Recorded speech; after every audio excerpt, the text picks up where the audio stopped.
অ্যাস্ট্রোলজিতে একটি কথা রয়েছে হোরা। এই হোরা কথাটি থেকে গ্রিক শব্দ হরোস্কোপ কথাটি এসছে। তো যেদিন যেই গ্রহের প্রথম হোরা সেই দিন সেই গ্রহের দিন হিসাবে সিকোয়েন্সটি সাজানো হয়েছে।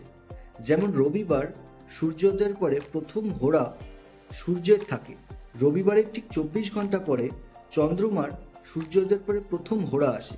তাই রবিবারের পরে সোমবার, সোমবারের ঠিক 24 ঘন্টা পরে মঙ্গলের হোরা আসে, তাই সোমবারের পরে মঙ্গলবার। এইভাবে রবি থেকে শনি অবধি সিকোয়েন্সটি কিন্তু সাজানো হয়েছে। সূর্য উদয়ের পরে প্রথম যে 1 ঘন্টা সেটা কিন্তু সেই গ্রহের হোরা বা সেই গ্রহের সময়কাল। তো সোমবারে সূর্য উদয়ের পরে প্রথম হোরা চন্দ্রমার থাকে, এই সময় চন্দ্রের বীজ মন্ত্র জপ করা খুব ভালো। মঙ্গলবার সূর্য উদয়ের পরে মঙ্গলের প্রথম হোরা বা 1 ঘন্টা মঙ্গলের থাকে।